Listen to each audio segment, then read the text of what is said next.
ሪሌሽንሺፕ ውስጥ ሆነን ፍላጎቶቻችንን እያሟላንባቸው ያሉ መንገዶች ሰብኮንሽስ ስትራቴጂዎች ሊሆኑ ይችላሉ።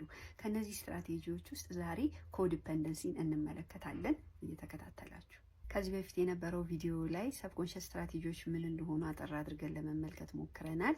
ግን እዚህ ቪዲዮ ላይ ነካክቼ ለማለፍ ሞክራለሁ። በልጅነት ጊዜ ፍላጎቶቻችን ቀጥተኛ በሆነ መንገድ ሳይሟሉ በሚቀሩ ሰዓት ማይንዳችን የተለያዩ መንገዶችን ወይም ስትራቴጂዎችን መፍጠር ይጀምራል። ምን ለማድረግ? እነዛን ፍላጎቶች ለማሟላት። እነዚህ ስትራቴጂዎች በልጅነት ጊዜ ጠቅመውናል። በጣም አጭር የፈለግነውን ነገር ቶሎ ለማግኘት የሚጠቅሙ ነበሩ። እነዚህ ስትራቴጂዎች እያደግን ስንመጣ ሰብኮንሽስ እየሆኑ ይመጣሉ። ምክንያቱም በልጅነት ጊዜ ፎርም ስለተደረጉ አዋቂ ሆነን ላናስታውሳቸው እንችላለን። እነዚህ አጭርና ቶሎ የምንፈልገውን ነገር እንድናገኝ የረዱን ስትራቴጂዎች አሁን አድገን በአዋቂ አእምሯችን ብንመረምራቸው በጣም አሪፍ የሚባሉ ነገሮች ወይም መንገዶች፣ ስትራቴጂዎች አይሆኑም።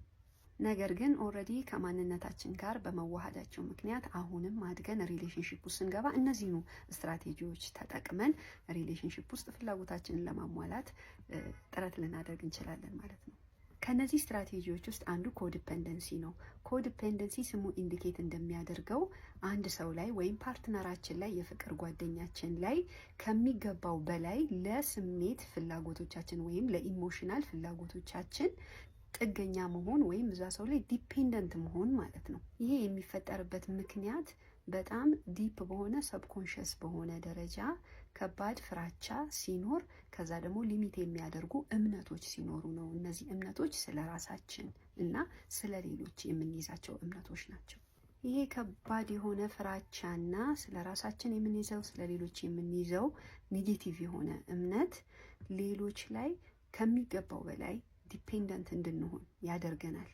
ፍላጎቶቻችንን ለማሟላት እኛ ለራሳችን ራሳችንን እንዳናምን ያደርገናል እና ሙሉ ለሙሉ ያንን ኃላፊነት ለሰው እንድንሰጥ ያደርገናል። ከዚህ ጋር ተያይዞ ምን ይፈጠራል? አይደንቲቲያችንን፣ ፐርሰናል ማንነታችንና ባውንደሪዎቻችን ራሱ በጣም ብለርድ ይሆናሉ ወይም እየሟሙ እየጠፉ ይመጣሉ እና ፍላጎቶቻችንን ከፓርትነራችን ከፍቅር አጋራችን እንዲሟላ ኤክስፔክት እናደርጋለን። እነሱን እንደ ራሳችን መቁጠርና ከነሱ ፍላጎቶቻችን ሁሉ እንዲሟላ መጠበቅ እንጀምራለን። ይሄንን ፍላጎት ማሟላት የመጀመሪያ ቶፕ ፕራዮሪቲ ነው የሚሆነው። ኮዲፔንደንሲ ላይ ከጤናማው የሚለየው ይሄ ነው። ያ ማለት ጓደኛችን ወይም የፍቅር አጋራችን እነዛን ነገሮች የማሟላት ግዴታ አለበት ብለን እንድናስብ ያደርገናል እና ኤክስፔክት እንድናደርግ ያደርገናል እና ያ ምን አይነት ሰው እንድንሆን ነው የሚያደርገው? በጣም ኮንትሮል ማድረግ፣ ማኒፕሌቲቭ መሆን ሊሆን ይችላል።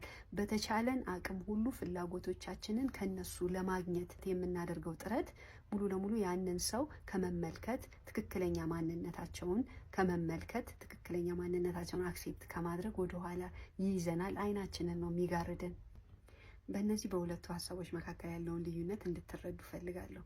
አንድን ሰው አይተን አውቀን ተረድተን ያንን ሰው አክሴፕት ማድረግ፣ ማፍቀር፣ መውደድ መቻል እና አንድን ሰው የምንፈልገውን አይነት ሰው እንዲሆኑ ለማድረግ ጥረት ማድረግ፣ እነሱን ለመለወጥ፣ ማንነታቸውን ሼፕ ለማድረግ፣ ከዛ ደግሞ ፍላጎቶቻችንን ሊያሟሉ በሚችሉበት መንገድ ኦሪየንት ማድረግ ይለያያል።